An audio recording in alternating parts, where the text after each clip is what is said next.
Amen. That's why it's very important ginamit ng choir at the church. Amen.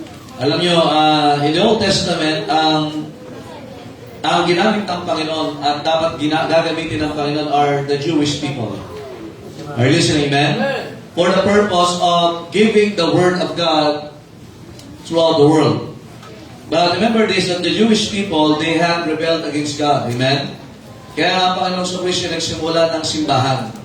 That's why in our present time, kaya nga tawag sa ating New Testament Church, tayo po ngayon ang binigyan ng Panginoon magtrabaho para ipangaral ang salita ng Diyos all over the world.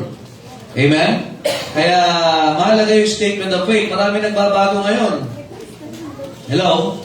Yung Kristo nila, pinapagala. Amen? Yung Kristo nila, nasa sabungan. Pero dapat mahalaga ang Kristo natin ayon sa Biblia. Amen? In our Bible also. Kaya napakahalaga na ano ang iyong kapahayagan ng iyong pananampalataya. Baka yan ay sa iyo lang at hindi galing sa Panginoon. Amen? And part of that song also ay sa paniniwala natin babalik ang Panginoon. Ngayon, ilang lindol ang nangyari ngayong week na ito. Are you listening?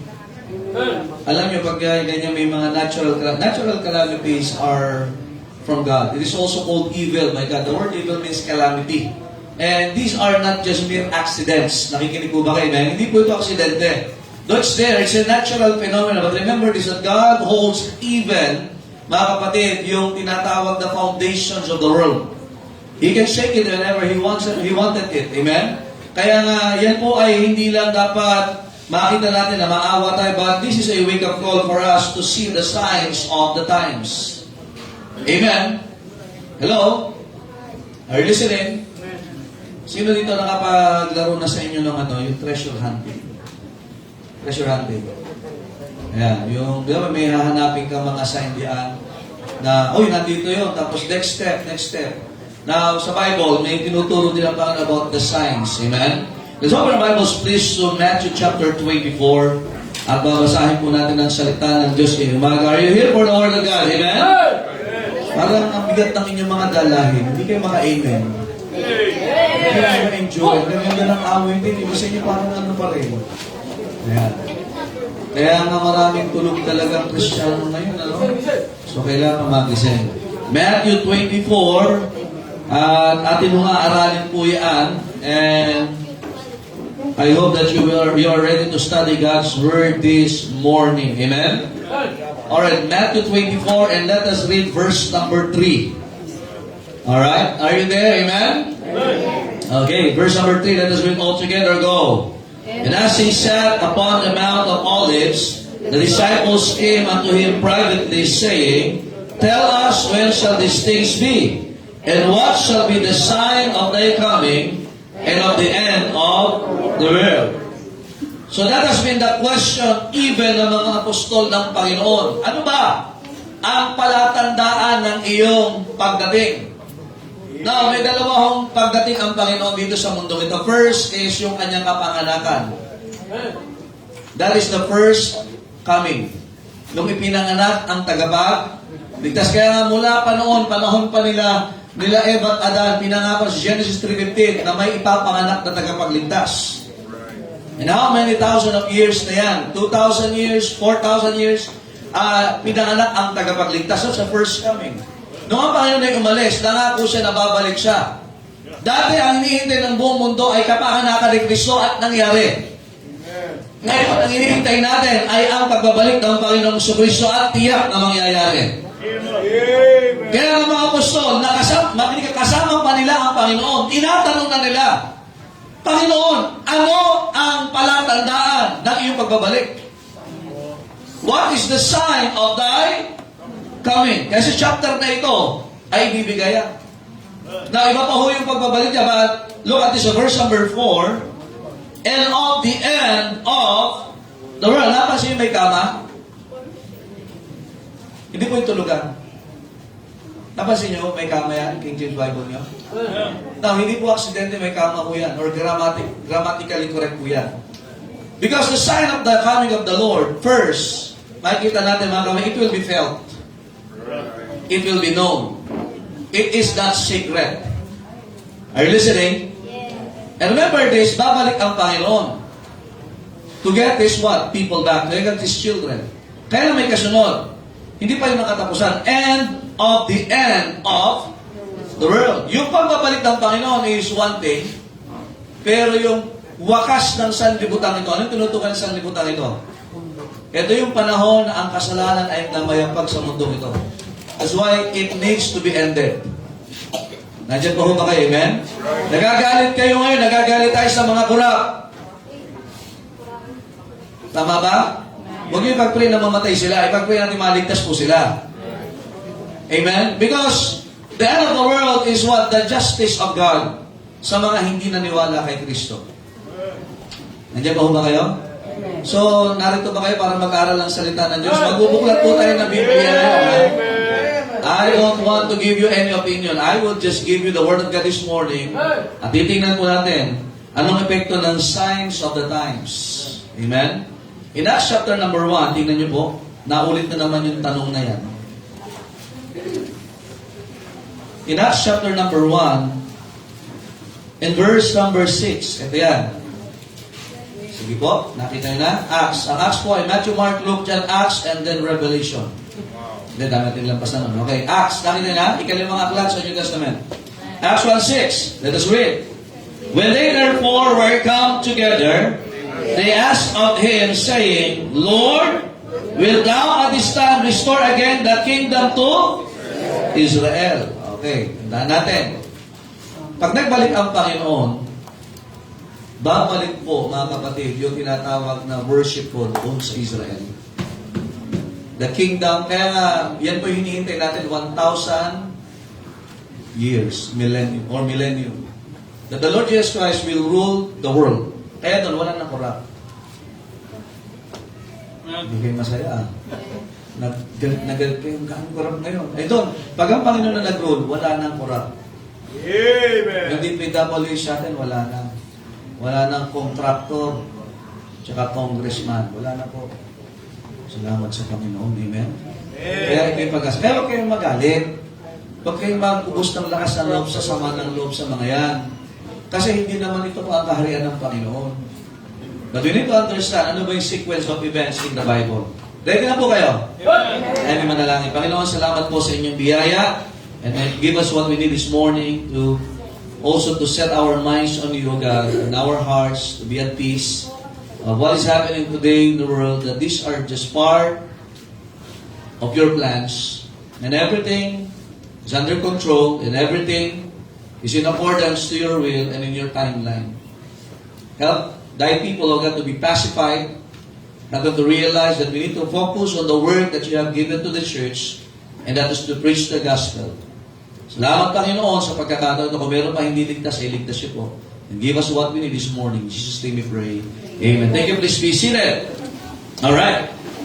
Sige po, makakaupo na po. And we will be quick. I hope na nandito po tayo to study the word. Now, natin yung sign. Now, we believers, natin, binanggit rin sa Acts chapter number 1. Though the Lord Jesus Christ was facing in attention, I think 500 people noong bago po siya pumaroon sa langit. Nakikinig ba kayo, amen? So, umahabol pa ang mga disciples. So, muna nagtatanong sila, Panginoon, ano po ang palatandaan ng iyong pagbabalik? Imagine kasama pa nila ang Panginoon, ang ina-advance sila mag-isip. Panginoon, gusto namin malaman kasi dapat makita namin yung mga signs na ito na pala yun, ay hindi pa kami nakahanda. Kasi nung panahon ni Noah, kung naalala sa Matthew chapter 24, kung inyong babasahin po dyan, nung panahon ni Noah, verse number 36, but on that day and hour, knoweth no man, no, not the Father, not the angels of heaven, but my Father. Only so makita natin, nung ayaw nilang maulit yung kasaysayan, na nung panahon ni Noah, ang mga tao ay hindi handa na gugunawin na pala ng Panginoon ang mundo. Everybody was eating, everybody was drinking, everybody was marrying, and given to marriage, and they were talagang in-enjoy what is happening to the world. And unknowingly na ang Panginoon pa rin babalik. Now, mind you, nung panahon ni Noah, hindi nagkulang ang Panginoon para magbigay ng babala sa kanila. Because for at least approximately 120 years, napipreach si Noah na magugulong ang mundo, babahain ang mundo, at magsisilakay sa inyong mga kasalanan. For 120 years, ang mga tao ay wala, nakakakain naman kami, nagtatrabaho naman kami, kumikita naman kami, nakakapagpaasawa naman kami, nakakainom naman kami, and they were enjoying the fruit of their labor and ignoring the word of God and the warnings from God. Now, we need to understand that is happening globally or all over the world. Everybody was interested in food. Sa Pilipinas sa alam, puro eat all you can. Walang masama dyan. Pero ang masama, wala ka sa simbahan, pero present ka lagi sa eat all you can. Sinubukan mo na siguro nung uso pa lang nung ay unlimited or bottomless Burger King. Yung lahat ng inumin doon, sinubukan mo. Pagkatapos kumulo yung tiyan mo. Amen? Kinig ba kayo? Kasi nung Bible story, may Burger King doon sa tapat ng sa San Pedro. Sinubukan mo pagkatapos, matindi mga kapatid. Kasi mga tao ngayon, kain, inom. Ang plano, mag-aasawa, ayoko ng pamilya, ang daming plano. Kaya nga, kaya nilang lumiban sa simbahan, kaya nilang pagpaliban yung pakikinig ng salita ng Diyos because of their what? Future plans. I will go to this place, I will go to that place, I will experience this, I will do that, I will do this, that is my long bucket, nasa bucket list ko yan. Kaya tiyatan ng Panginoon, bakit ka hanggang ngayon ganyan? Nandiyan ba ho ba kayo? Amen. Maraming tao ngayon, yan ang interest. Are you listening? Walang masama sa pagkain. Walang masama sa pag-inom, basta hindi alak. Walang masama, mga kapatid, na mag-asawa ka, magplano ka. Pero masama, isasantabi mo lahat yan, kapalit ang salita ng Diyos. And that was the time for 120 years that we preached in Noah. Kaya nga nung bibigay ng Panginoon na yung arka, nagsarado na yung pinto, sinarado ng Panginoon. Doon sila nagkukumahog na makapasok. You see mga kapatid, that science, mga kapatid, we don't need the science. Amen. Because we have the revealed Word of God in 1 Corinthians 13. Nandiyo, ang science ay para sa mga Hudyo. Science. Kaya nga sila hanggang ngayon hindi naniniwala. Maliban na kakaiba yung pangyayari, hindi normal o hindi natural. Kung walang mababa na lupa, hindi kikibgat ang malakas, walang mabubuhay na patay, hindi sila maniniwala. That's why Jewish people are always after for the sign. Pero tayo mga Kristyano, what are we after for? Kaya marami natatakot. Tingnan nyo, pambihira, nililindol, north to south. Maraming Kristyano natatakot. Hey! We are not waiting for the sign. Because we have what? The Scriptures. Ulitin ko mo, we are not looking for the signs. We will see it. It will happen. Somebody will feel it. Somebody will experience it. But mind you, you are so aware of the signs, but you are unaware of the Scriptures. And we have a problem. Nandiyan pa ho ba kayo? Kaya maraming nakita ko, ang dami nagpo-post, sabi na, ayan na yung mga lindol. Pag nalilindol lang ba tayo magigising sa katotohanan na kailangan natin ng Diyos? Nakikinig ko ba kayo? Pag may lindol lang ba, pag may bagyo, pag may dilivyo, doon lang ba natin kakailanganin ang Diyos sa buhay natin? Nandiyan pa ho ba kayo? Pag may problema lang ba, at mahirap, grabe yung nangyayari ngayon, makinig kayo, grabe na ho ang nangyayari noon pa dahil sa kasalanan. Nandiyan ba ho ba kayo? Amen? Kailan natin kakailanganin ng Diyos? Now let us see first the signs of the times. And then ho mga kapatid, we will just study the signs. But let me tell you something. We can see the signs in the Scriptures. Nasa kasulatan, nasa Biblia. May Biblia po ba kayo ngayon? Amen. Next question. Binabasa mo ba? Baka ngayon, nakakatakot naman talaga yung lindol. Pero sasabihin mo, ayun na, babalik lang Panginoon. Doon ka lang ba makaka-realize sa babalik ng Panginoon? Noon pa ako sinabi ng Panginoon, babalik ako. Nakalagay sa Bible. Hindi pa ako kayo? Amen. We're not just waiting for the... We're not waiting for the signs because we have the Scriptures. We are waiting for the shout. Amen. 1 Thessalonians chapter 4. Puro SS. Sabi niyo sa et. Okay. 1 First Thessalonians chapter number 4. Are you still there? Ano bang pinanood nyo kagabi? Parang kayo ang tatamlay nyo ngayon. Ha? First Thessalonians chapter 4. Ulitin ko. We are not looking for the signs because signs are everywhere. Because we have the scriptures, but we are waiting for the shout. Verse number 14. For if we believe, First Thessalonians 4:14, for if we believe that Jesus died and rose again, yung inawit kanina, that is the statement of our faith. Naniniwala na si Kristo ay namatay, inilibing at muling nabuhay. Kaya nga tayo naligtas. Even so them also which live in Jesus will God bring with Him. Makinig kayo. Ano lang ba yung natutulog? Katawan o kaluluwa? Pagkaunawaan tayo sa Biblia. Ano po ang, pag sabing natutulog sa Bible, nakahimlay. Ano ba ang namamatay? Katawan o kaluluwa? Katawan. Katawan, yan yung natutunaw.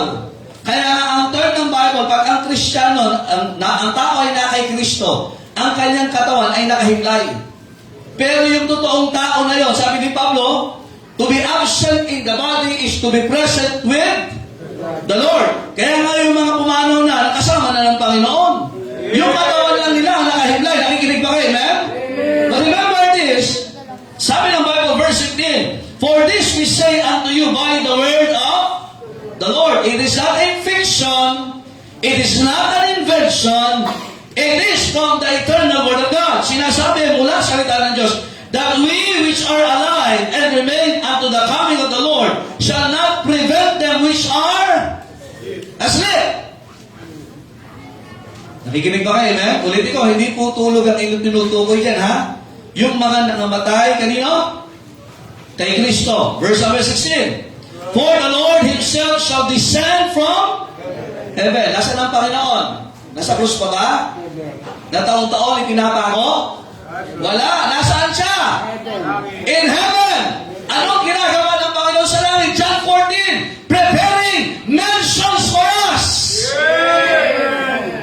Dapat magkaliwalayan tayo sa salita ng Diyos. Amen?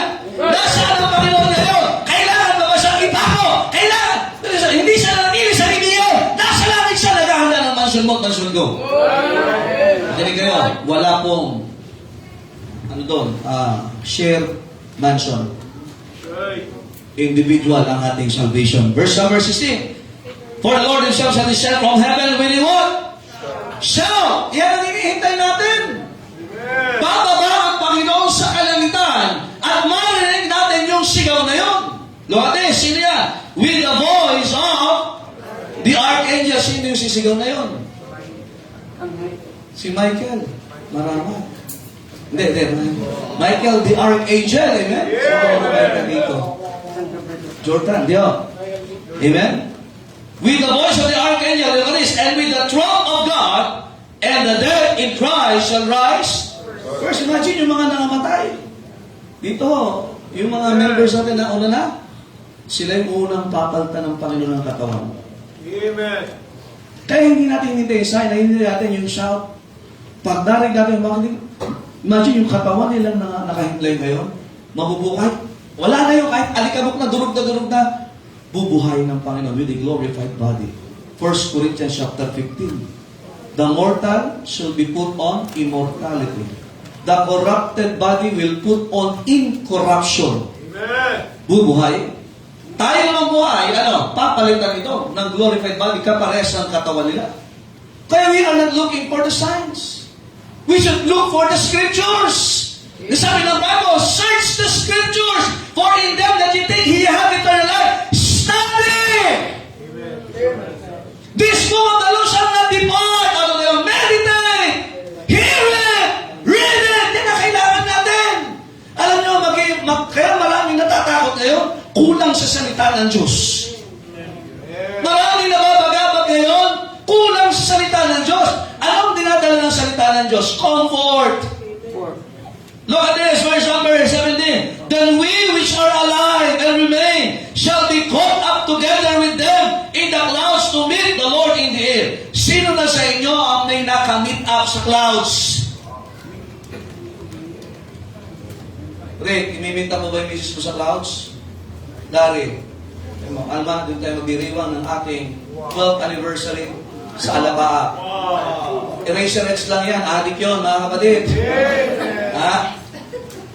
Amen. Sino sa inyo, may na, sabi mo, doon tayo magbabasketball sa alaba. Ba, adik ka ba, kaibigan? But because of the glorified body na meron tayo at yung mga nakamatay, we will meet them! Aren't you excited that we will meet yung mga men natin, mga members natin na matagal na hindi natin nakasama doon? We will especially meeting in the air. Amen. In the clouds. Hindi pa rin tayo busy doon. Bawa si Tato pumanaw. Bubuhayin siya. Pero nauna si Joel, amen? Sabi ni Tato, oh Joel, ba't wala ka dito? Ang safe pala, ano? Kita ko, nasaan yung mga kaibigan mo sa church? Ano malakas mambuli doon? Oh, si Radia na andito. Bakit wala yata sila? Chington tsaka si Joel. Bakit wala? Si Max wala din. Si Luis nasay ka! Sino yung matulungan pa ang Kristo nilang tagapagligtas? Because we have a grand meeting in the air. Amen? We will meet the Lord. Ang matindi doon, sasalubungin tayo ng Panginoon. Pero no, hindi tayo magtatagal doon. We will go to heaven for the judgment seat of Christ and for the marriage of the Lamb. Patikim pa lang yan. Now, tingnan natin ha. Kaya nga tayo huwag tayo masyado maapekto sa science because we have the scriptures. Makinig kayo, pag ikaw ay barinig mo yung shout na yun, not everybody will hear that. Yung trumpet, ako, bihira, ang lakas mga kapatid. At kung marinig man ng mga unbelievers, hindi na, ano nangyayari? May kira ba? May kira ba? Pero sabi, eto na yun! Kaya hindi siya hinihintay natin. You will hear the voice of the archangel, si Michael, but kapangalan ko naman yun, no? And then the trump of God. Yan po yung Amerikano si Trump. Amen, si Donald Trump, ha? Marinig mo yan. It's in the Bible. Look at this. Verse number 17, last part. And so shall we ever be with the Lord. Wherefore, ano sabi ng Bible? Ano nakalagay? Comfort one another with this words. Kasi nga, what is happening? Makinig kayo, hindi lang po ngayon may lindol. Kahit nung panahon nila, naglilindulan, nagigera, nagugutuman. Naandyan na. Thessalonians 24, the first sign is the apostasy sign. Nangyayari ba ito ngayon? Tingnan niyo sa chapter 24. Tingnan niyo kung nangyayari. Kaya nga, focus tayo sa soul winning. Focus tayo sa preaching. Focus tayo sa salita ng Diyos. Focus tayo sa family na rin sa Panginoon. Focus tayo sa holy living. Are you listening, man? Focus tayo sa missions. Focus tayo sa Panginoon. Focus tayo sa kabanalan. Focus tayo sa ating mga anak. Focus tayo sa ating marriage life na dapat nasa Panginoon. Amen. Kasi, makinig kayo, pag ikaw'y naapektuhan yan, sigurado disgrasya ka dito. Tingnan nyo, chapter 24, verse 4. The first signs of the times is what? The apostasy sign. Bakit? Ano yung apostasy? Apostasy means falling away from the truth. Lumalayo sa, come on, katotohanan. Makinig kayo. In John chapter 4, God is a spirit, verse 24, and they that worship Him must, makinig kayo, it's not a request. It is not a suggestion. Must worship Him in spirit and in truth. Bakit truth? Mahalaga yung katotohanan. Pag ikaw ay alam mo yung, ito may mga nasa bangko dito. Kaya sila, amoy kita pa lang yung pera. Kung totoo, peki na. Pero sa mga walang pera, wala tayong makita. Ano ba yung pera? Ano ba yung tsura nun? Pero sa kanila, lagi nakakakita. Alam nila, touch pa lang, amoy pa lang, sinasalap pa nila yan. Kita nila, may mga picture, may mga marks yan. O, makinig kayo. Kaya nga mahalaga ang totoo kasi, makinig, pag ikaw ay nadaya, isang araw wala ka na dito. Isang araw, mawawalan ka na ng gana sa scriptures. Mawawala ka na sa salita ng Diyos. Wala na. Kasi nga, makinig kayo, we are living. Kailan ba nangyaring apostasy? Panahon pa ng Panginoon, may apostasy na po. May mga lumalayo na sa katotohanan at nawala na sa katotohanan. Ano ba katotohanan? Sanctify thy John 14:6, Jesus said unto him, I am the way, The light. the truth, and the life. No man cometh unto the Father but by. Kaya siguraduhin mo, you come to church because of the truth. Because truth will never fail you. Truth will not what change. Pero yung feelings nagbabago. Kapag ang katotohanan mo based on feelings, delikado ka na. Tingnan niyo po to, John 24 verse 4. Look at this. And Jesus answered and said unto them, ano sagot ang Panginoon sa kanila na naghahanap ng sign? Take heed that no man deceive you. Mag-ingat kayo at baka kayo ay madaya ng tao. Sino lang ito laskan? Ng Shopee. Morder ka ng manok ang dumating sisiw. Diba? Sakit ba scam? Amen. Tama?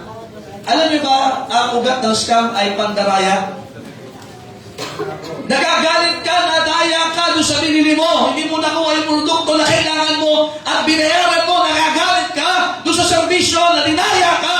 Nagagalit ka. Ang dami mong pandaraya na naranasan. Bakit ako nadaya ng mga ito? Pero okay lang sa'yo na ikaw ay dinadaya ng sanlibutan ito na hindi mahalaga ang simbahan, hindi mahalaga ang church, hindi mahalaga ang kabanalan. That is a great scam na hindi mahalaga ang pag-ating sa church. Maraming na-scam. Nakikinig ba kayo? Na hindi naman natin kailangan lagi nasa church. Hindi naman natin kailangan masyadong magbasa ng Bible. Na-scam ka, kapatid.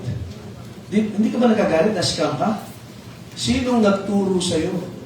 Sa Galatians chapter 3 verse 1, ang sabi ni Pablo sa mga taga-Galacia, kasi gala sila ng Galacia. Galatians 3:1, O foolish Galatians, who have bewitched you. Pero kapag ikaw ay saved, hindi ka na mapuposes. Kasi ito ay templo na ng banal na Espiritu. Pero pwede kang ma-obsess. Kaya nandito ka nga, iba iniisip mo eh. Isip mo may utang sa'yo. Ay sarado ba yung pintuan? May nagpasama ng loob kaya hindi ka makapakinig ng ayos, nadaya ka. Hindi ba ganyan pagka ikaw yung na-scam? Nasa CR ka, lumuluha ka. Naglalakad ka parang wala ka sa sarili. Lalo yung mga nagmamaneho, ingat ho kayo ha. Nandiyan pa ba kayo? Eh tapos sa'yo okay lang na ma-scam ka ng sanlibutan ito? Na yung mga lumalayo sa katotohanan, gusto mong sumama ka? O yung people, di ba? Maraming ngayon nabubuntis ng maaga. Marami ngayon na nadadaya na mas gwapo daw pag nakahigaw. Nadaya ka! Amen. Na mas gwapo ka pag Koreano ka. Ang kulay natin brown. Kaya nagpa-opera ka. Gumastos ka pa, ikaw ino-offering mo lang. Tapos ang bindi. Di ba nadadaya ka? Tinan nyo. Di ba sa hindi nagtatax, pero bili ka ng milk tea. Ang dami mong delivery. Puro tea yan eh. Delivery, milk tea, ano pa? Nadaya? O, tinan, scam yan eh. Sino nagsabi sa'yo na hindi mahalaga? Nasa, huwag nyo nang dali yung mga bata sa church, mag-iingi lang yan. Normal na maingay, buhay yan eh. Malikot eh! Malikot yan! Ikaw makatanda mo na, likot mo ba eh? Oh, hingat ka. Checkin nyo. Oo nga, sino ba nagdikta sa akin na may pinapaniwalaan ka ngayon na hindi gusto ng Panginoon? Bakit ganyan ang itsura mo?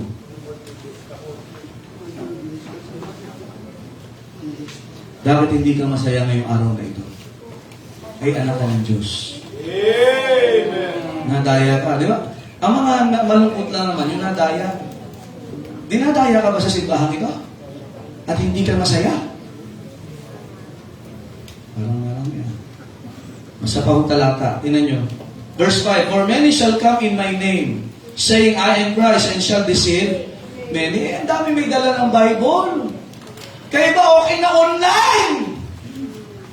Ang online, para lang ikaw ay maging in touch doon sa dapat na nandun ka. Pero pag ang buhay mo yung online na lang, at wala ka ng church life, Hebrews 10:25, huwag niyo pabayaan ang pagkakatipon. Kasi may ibang Kristo, sasabukan na may Kristo eh. Nandiyan ba ho ba kayo?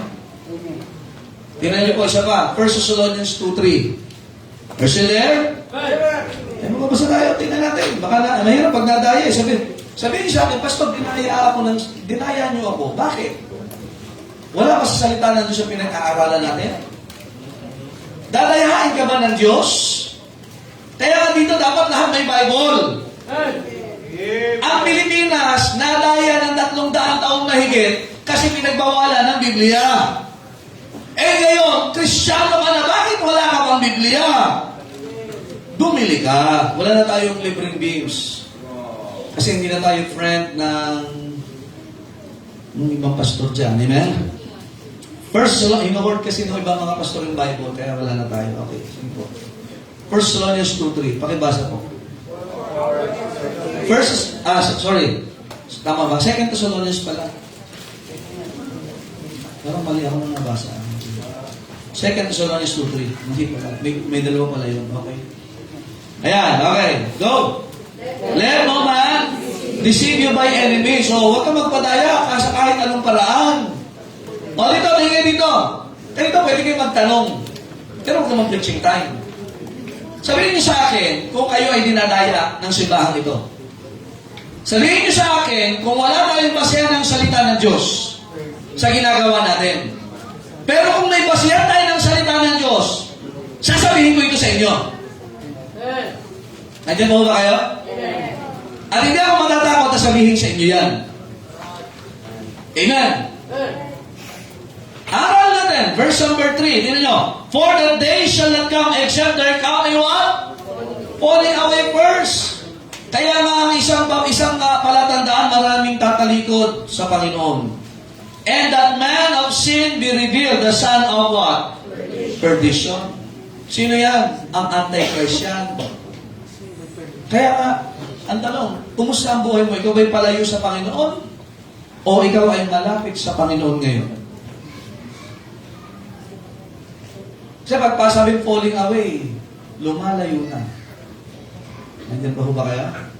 Wala ka lang interest sa church. Sabi mo, nakain naman ako, wala nangyayari sa akin. Oh. Huwag mo hintayin na may mangyari bago tayo lumapit sa Panginoon. Amen? 2 Timothy 4:4. Are you still there? Ano ang palatandaan ng apostasy? Basa. They shall turn away their ears from the truth and shall be turned unto, ano yung fables? Ang kwento ni Matching at ni Pagong ba? Kaya makinig kayo. Di ba nangyayari ngayon yan? Yung iba hindi na kayang makinig ng salita ng Diyos. Pero mas gusto na makinig sa chismis at saka mga reels. Fables. Pag sabing fables, sa barbero, kwentong barbero. Sa mga teacher ay kwentong kutsero. Sa mga tuwid ay mga kwento-kwento lang. Dito hindi tayo nagkukwento-kwento lang. Hindi siya ng kwento, pag walang kwenta, wala sa katotohanan niya. Kaya may Bible ka. Isang palatandaan ng paglayo, pag hindi ka na nakikinig ng salita ng Diyos, ayaw mo na. Nag-enjoy ba kayo? Ay, hindi pa po. Praise the Lord. Amen. Wow. Yung mga bata, nag-enjoy sila. Nag-iingay nga dyan eh. Pero yung mga nandito kaya, ganda na ng awit, hindi ka pa enjoy. Nag-enjoy ka? Opo, pastor. Ganyan yung itsura, nag-enjoy. Tatayin mo, ay, happy this morning! Amen. Isa nga yung anak tayo, kumusta anak? Okay lang. Hindi nga, okay ka anak, wala ka ba sakit? Wala ko. Parang yung mukha niya ngayon. Parang yung falling away na. Kaya wala ka ng kagalakan sa church. Wala ka ng kagalakan sa Bible. Hindi ka na excited dati. Excited ka. Hindi lang like church kahit daulan.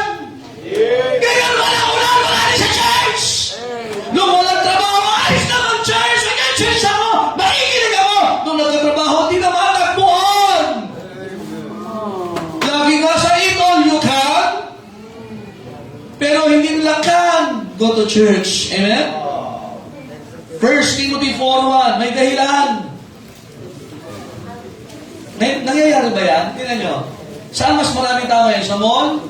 Dito, mamaya, kung sa mga kakain dyan, sa mga tabing, dyan sa mga fast food, puno! Tama? Nasa mall, Kristiyano, linggo-linggo. Buti pa yung isda, nasa tubig, nag-i-enjoy yung Kristiyano. Gusto na umuwi. Late na nga dumating. Gusto umuwi ng maaga. Oo. Diba? Kaya nakalak po yung gate. De, joke lang po. Ito, dahil lang, tingnan nyo ha. Mas interesado ka ba mag-aral ngayon? Then, 1 Timothy 4:1. Babasa tayo ng Bible. Basa! Huwag kayong ito, walang mga, may Bible ba kayo dyan? May babae ba dito? May tumabi dito sa mga kabataan, sa mga bisita natin. Basa tayo yan. Galing sinasabi ni Pastor. Sabahin mo lahat yan.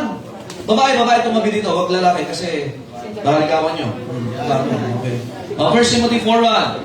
Now, the Spirit is all speaking expressly or distinctly, outspokenly that in the latter time, some shall depart from the way. Butin lang, hindi all. Meron lang ilan. Giving heed. Bakit umalis? May dahilan. Bakit iniwanan yung statement of faith? Bakit iniwanan ng church? Hindi dahil offended, hindi dahil may problema, hindi dahil may walang pera, may dahilan. Bakit mo iniwanan ang paniniwala mo sa Diyos? Bakit sabi ng Bible? Giving heed to seducing spirits. Nakinig, nagpaakit. Ano sa sabi seducing? Nang aakit. Seducing. Di ba ang tawag ito sa salitang mang-aakit yan? Diba, Brother James, may kakausap siya, Brother James, ng mga Pogi. Sabi ni Jazz, sino yun? Seducing eh.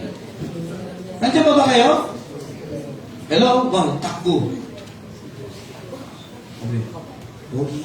Aso namin dito si Pogi eh. Kaya pag nagpatawag ng Pogi, isipin yung aso dyan. Cute naman siya. Pero, nagpatawag. Si Joseph Spirits, may mga aalis kasi nagpadaya ka. Tara, outing tayo, linggo. Eh, may church kami, wala mo na. Minsan lang eh. Bihira mo.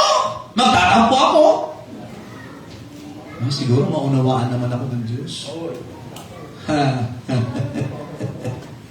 Nabasa, kung nandito kayo ng Thursday, wala. Wala kayo ng Thursday dito. Sa Karaya nakalagay ito. Sabi ng Diyos, ayaw nyo makinig sa akin, hindi ko na rin kayo papakinggan. Huwag kayong padaya na okay lang, hindi sumimba. Because He honors His word. Amen. Ang tanong, nangyayari ba ngayon yan? Seducing spirit, kaya may kadugtong eh. Ito ang mas matindi. And doctrines of devils. Pag ikaw'y nawala sa Panginoon, sa pananampalataya, may doktrina ka ng diablo na pinangahawakan. No, it is in the plural form. Bulaklakan to, mga kapatid. Plural. Di ba? Pag sa plural, bulaklakan yan, di ba? Okay. Plural. Plural pala. Plural. Ang diablo, alam niyo ba ang diablo laging iba-iba ang katuruan yan? And doctrines of devils. Mind you, basta marami bang diablo? Well, una si Lucifer, and according to Revelation, 1/3 ng angel. Kasi hindi man sila nanganganak eh. Fix yung number lang. 1/3 ng bilang ng mga anghel sumama kay Lucifer. Kakalaw ng tinawag na Satanas. At no, wala pa po sila sa impyerno. Mamaya, makakasalubong sila. Nandiyan ba ba kayo? Kaya may mga influensya. Nandiyan ba kayo? Amen. Kaya magtataka, Kristiyano na saved daw siya, pero bakit wala sa church? Bakit hindi interesado sa Word of God? That is the start of falling away from truth. And that's the signs. Nangyayari ba? Kaya nga, anong solusyon pa rin? Scriptures. Ba't tayo sinasalita ng Diyos? Para hindi ka madaya at hindi ka lumayo at hindi ka manlamig, balik ka sa salita ng Diyos. Next, riotous and revelry sign. Maraming nagre-rebelde. Maraming mahilig sa away. Maraming gusto lagi ng kalayawan. Kaya sa Matthew 24, kung makita natin, tingnan niyo po. Sa verse number 6, ito na. And ye shall hear of wars and rumors of wars. Ngayon, ang Israel, very openly, ano? Talagang grabe ang tapang ng Israel ngayon. Amen? Ang daming gera na nangyayari. Ang Pilipinas, ano na? Magiging probinsya na ng China. Joke lang. Pero grabe ho, ang China ngayon, napaka-agresibo. Ilan ang gera na nangyayari ngayon, mga kapatid? And also, there are rumors of wars. Ano sabi ng Panginoon? Ha? See that ye be not troubled, for all these things must come to pass, but the end is not yet. Ayan. May mga sundalo naman tayo dito. Nalipad ba kayo, Brad? Sa ano? Bumonitor naman sila eh. Amen? Kaya natin sa kanila yun. Ang masarap, apektado ka ng China, hindi ka na nagsulwin, hindi ka pa nag-church. Nandiyan ba ho ba kayo? Hello? Verse 7, for nation shall rise against what? Nation and kingdom against kingdom, and there shall be what? Famines and pestilences and earthquakes in diverse places. Napansin nyo? Kaya mga kapatid, marami ngayon, enjoy lang sa kain, enjoy lang sa ano, pero nangyayari, rumors of war. Imagine, kami natatakot sila, pero kain ng kain naman. Amen? Riotous. Para sa Luke chapter 16, naalala niyo mo yung 15, yung prodigal son, nabuhay siya sa riotous living. Magulong buhay. Kaya, isang sign ngayon, na yung dami ngayon, tinan nyo, marami ngayon paniniwala. Yung isang na-assassinate, sino yun sa Amerika? Charlie Kirk. O because of belief. Sabi, gilagay sa mga sodomites, pero they need to be saved. Hindi ko siya tinatawag na transgender. Hindi ko siya tatawagin, ang tawag niya ng Bible, sodomites. Hindi ba kayo? Lahat ng record ng shooting sa Amerika, yung sasabi mga transgender may gawa. Kahapon, nagsasabi sila, anong sinasabi nila? Magladlad ka na. Diba? Wow. Ano yung English tam? Kahapon, nakita, puro balita eh. Ano? Basta yun, yung English eh. No rush, no ano. Magladlad ka na. Nakita sa balita yan? Kahapon? Yung sabi, kailangan na acceptance. Hindi ka lang matanggap eh. Pagtingin na naman sa salamin tsaka birth certificate, hindi ka matanggap. Gusto na tanggapin natin sila. Ayun na guys, we need to win them. We ought to win them for Christ. Are you listening? Na kapag hindi sila tinanggap, kaya yung isa sila si Aura. Si Badar kasi yun. Si Aura? Gusto siya tawagin babae. Hindi ka babae! Pag yung aso gusto mo matawag ng tao, tatawagin mo aso yan! Tao ba yan? Aso yan eh! Kaya sinasabi ng mga nag-aral dyan, yan ay sakit sa utak.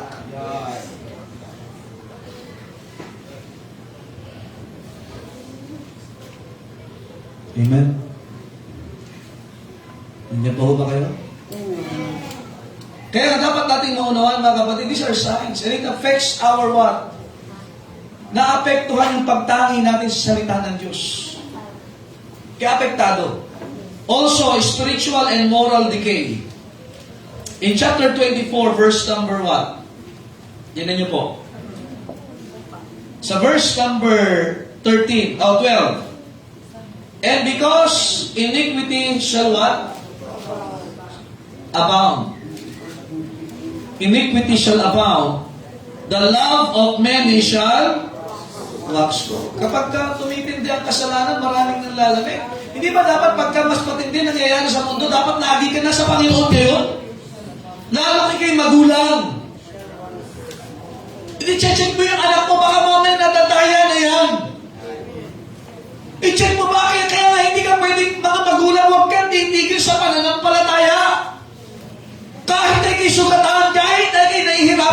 huwag kayong titigil sa Panginoon. Kasi lumalaganap lalo ang kasalanan. Pag ikaw ay nawala pa, sino na ang magdadala sa mga anak mo sa Panginoon? I encourage the men. Are you listening, amen? Are you listening? Maraming nanlalamig pagka tumitindi ang kasalanan. Alam mo, ang pagbabackslide, ang paglayo sa Panginoon, ano dahil? Kasalanan lang naman talaga eh. Kaya matagal ka Kristyano, bago ka Kristyano, wala ka ng interest kasi nga, may kasalanan. Tingnan nyo, dapat ang mag-asawa sweet. Kahit 40 plus years na, dapat lagi sweet pa rin. Pero pag may kasalanan, nanlalamig.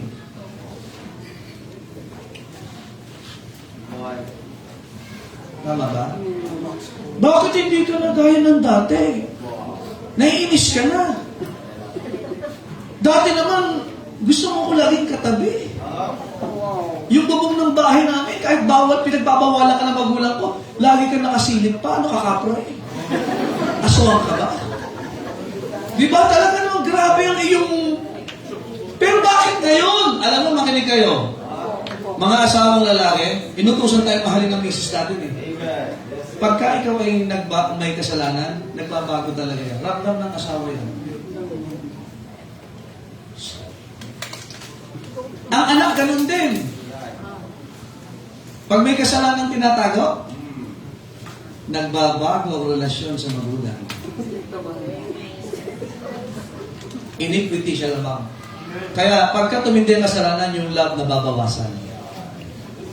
O ngayon, bakit dati naman excited ka man church? Ba't nawawala? Ba't ka nanlalamig? Anong dahilan ba't nanlalamig? Ano ba? Hindi naman mahirap po preaching na ito eh. Ano ang matindi? Bakit nanlalamig ka spiritual?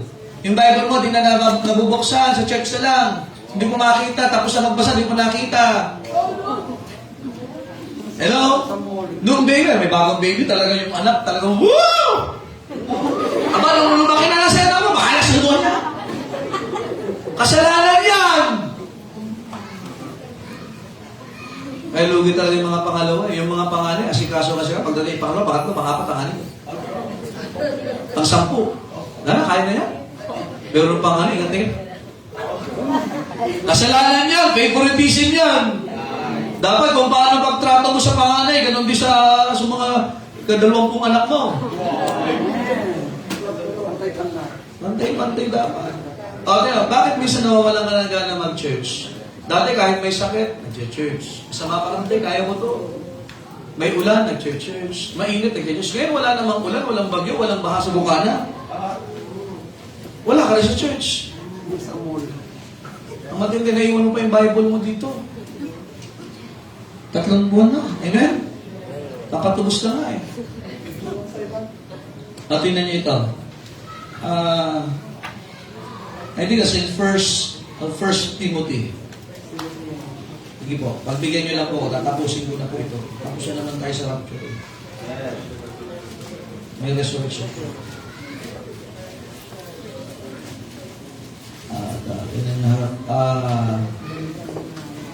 I think that is 2 Timothy.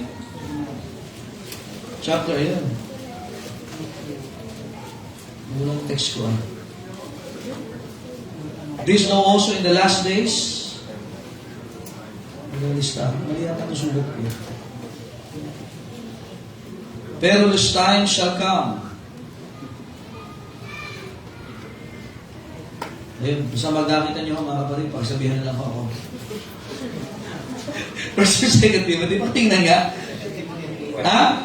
Second na lang? 3:1. Ayun, 3:1. Ang bihira. Naduling ako Oo nga, kita. Nandito na pala ako. Okay. 3:1. This know also that in the last days, perilous times. Pag sabi perilous, dangerous. Napakadelikadong panahon. Tingnan nyo, sabi ng Bible. Ano man yan? Verse 2. For men shall be lovers of their own. Ayaw na magutom yan. Ayaw na mapagod yan. Pero laging naka-cellphone yan. Lovers of their own selves. Ano kasunod? Covetous. Boasters. Ano yung boasters? Laging may pinagmamalaki. O ito, nasa impyerno ako ngayon. Tingnan nyo. Amen? Ano kasi? Proud! Sinasabihan, ayaw magpa-counsel. Blasphemers! Disobedient to? Favorite niya yan, Aba, dapat hindi. Dangerous, unthankful. Hindi na marunong magpasalamat. Unholy, okay lang magkasala. Verse 3, without natural affection, wala nang pakialam sa asawa, wala nang magulang sa anak, wala nang ganun-ganun. Walang natural affection na. Tabla-tabla na tayo. Bakit? Kahoy ka ba? Ano ba? Truce breakers. Ano yan? Mga government, ano yan? Corrupt. Amen? Nangako pa yan. Amen? Truce breakers. Kasi false accusers. Hindi, talaga. Incontinent. Fierce. Fierce, laging palaban.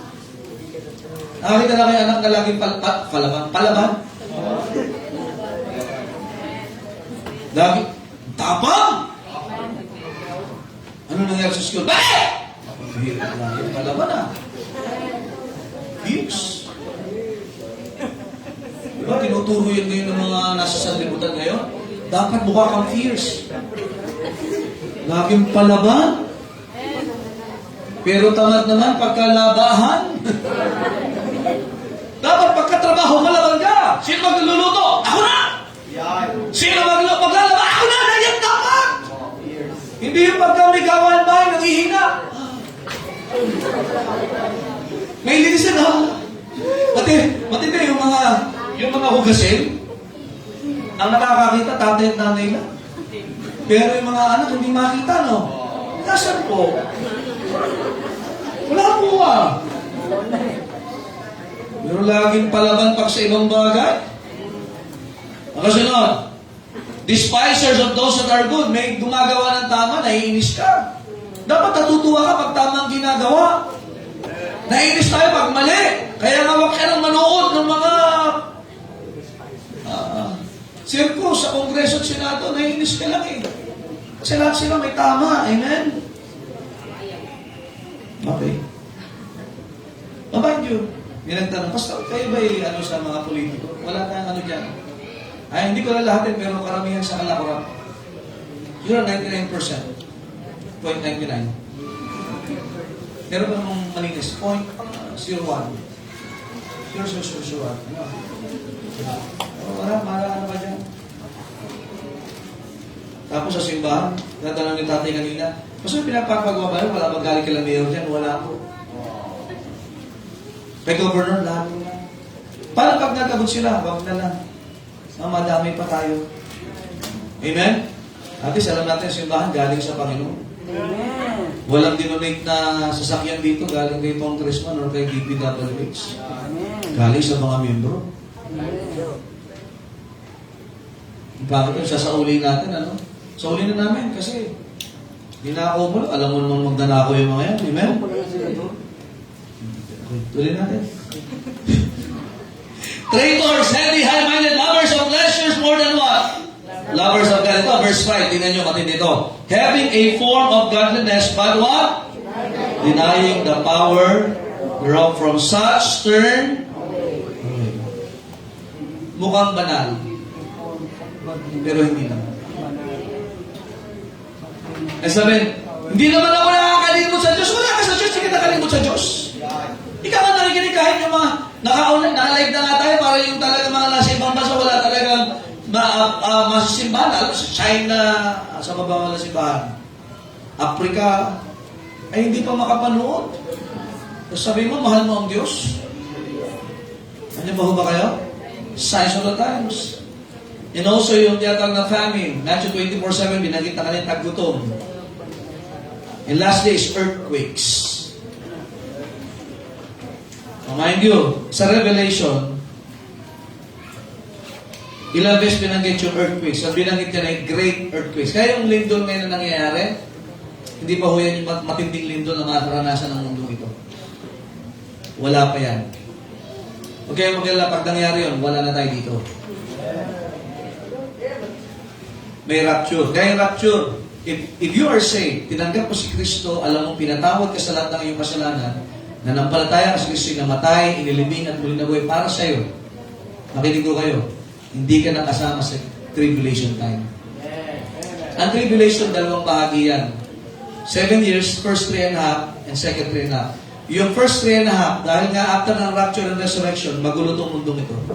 Papasok ang Antikristo, papasok ang beast, and papasok ang devil. May trinity din po ang Diablo. Pero yung sa second 3.5, doon lalabas ang pangil ng Diablo. Pero doon, naglilindula na. Imagine Revelation 6:12, 8:5, 11, verse 13 and 19, chapter 16, verse 18, lalo yung 16, 18. Matindi ho yun, mga kapatid. Great earthquake talaga. Eh sabi ni Jay kanina, sabi mo Jay, pupunta na ang Pilipinas sa China, makapunta na doon. Baka lumampas pa, Brad. Oo. Talaga matindi ho yan. Pero, mind you, hindi po para sa atin yung tribulation time. Amen. Kaya nakalagay doon, dapat mag-preach tayo ng gospel. Yan ang trabaho natin. Let's go back to the scriptures. The signs of the times will happen. Pero dapat yung scriptures in our life will make something happen sa buhay natin. Amen? Ulitin ko ha, the signs of the time will happen, but the scriptures must make something happen sa buhay natin. Kaya, anong desisyon mo pag natututunan mo ang salita ng Diyos? Preaching, mag-persevere po tayo, and yung perception natin sa kalooban ng Diyos. Baka nadadaya tayo. Amen? Kaya, mga kapatid, isang bagay po, we are saved, we are safe, we are secured, and we are in sound doctrine. Amen? Kaya we are waiting for the shout. Are you excited for the shout? You will be excited if your life is in the scriptures. Amen? Amen. We study the science, pero dito ho tayo mga kapatid sa scriptures. Kaya mamaya hapon, babalik ka, sa Webes babalik ka, at babasahin mo ang Biblia mo, makikinig ka pa ng salita ng Diyos. Amen? And definitely, hindi ka matatakot. You will be comforted. And you will be preaching the gospel sa iba pang mga tao. Amen? Amen. Maganda yung mga malat sa buhay, abutin pa natin sa Panginoon. Para kung dumating man ang rapture at resurrection, kasama natin sila. Walang maiiwan dito. Amen? Tayo po tayong lahat. Panginoon, salamat po sa inyong salita. Salamat sa prinsipyo na binigay niyo po sa amin this morning. And truly, we are saved because of the blood of the Lord Jesus Christ. We are saved because of these great doctrines and teachings from your words. At salamat, Panginoon, na meron kaming sound doctrine that cannot be shaken, cannot be changed. All we need to do is go back to the scriptures at ipangaral ito sa iba. Ituro ito sa marami pang mga tao na pwede namin maabot. Tulungan niyo ang inyong mga anak, Panginoon, na may mga naranasan problema, that it will not shake their faith, but it will make them go and be closer to you, Panginoon. Hindi sila tatakbo sa ibang tao, sa ibang bagay.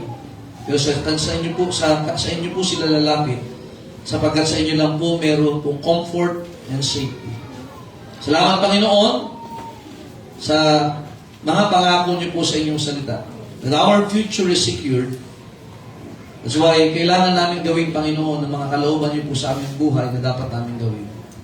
We bless thy people, O God, that they will be pacified, they will have a sound mind, Panginoon, and they will look on you at nakafocus po sa iyo. Sa pangalan ng Panginoong Jesus. And with the others open, brethren, tayo makipag-usap sa Panginoon.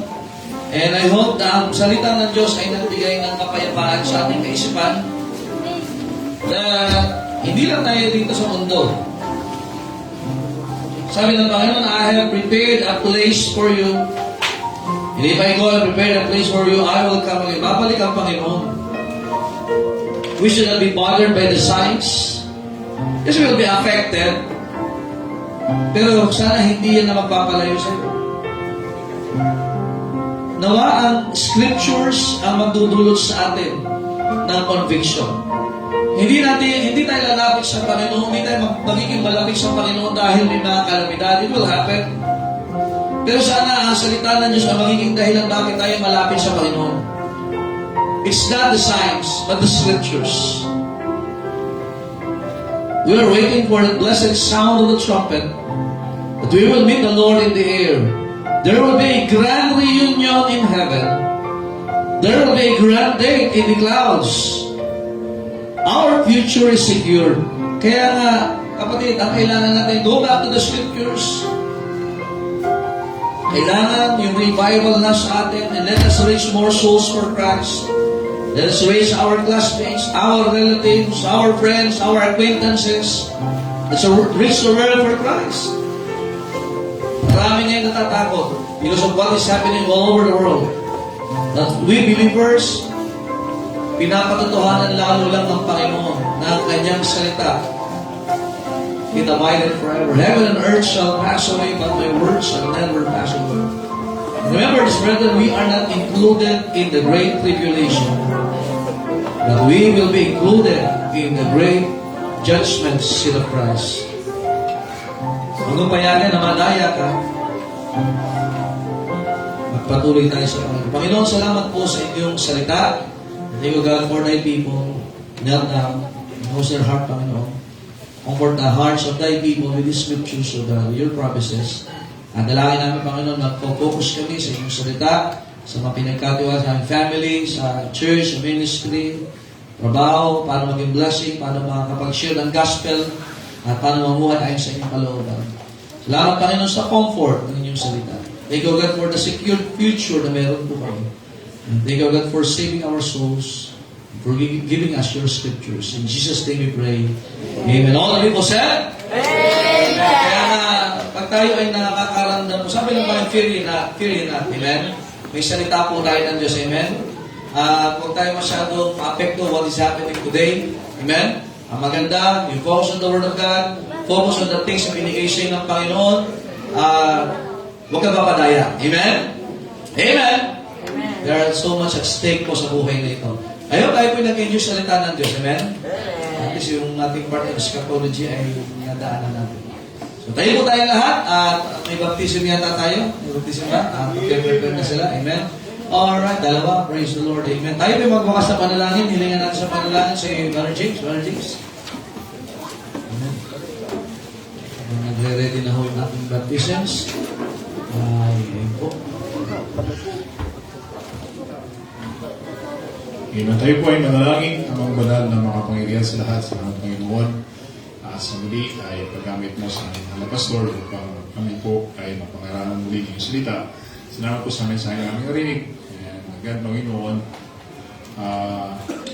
ito po ang trip sa amin ito. Ito yung i-apply po namin in this present time, Panginoon, this time of times, na ikaw po ang mag-preserve sa amin, mag-protect sa amin. And again, kami po ay manindigan sa amin po mga kananampalataya. Sa amin po pansamantalang pag-iwalay ko. Panginoon, mag-ingat sa bawat isa, balik niyo kami mamaya para po sa susunod pa po na bahagi po ng aming pananampalataya. Dito po aming samot sa mga panalangin sa matamis sa pangalan ng Panginoong Yesus. Amen. Amen. Thank you, God bless you. Shake hands and see you this afternoon. Amen. At least sampu ang iyong kamayan ngayong umagang ito. Alright. God bless po and good morning. Enjoy your lunch time po.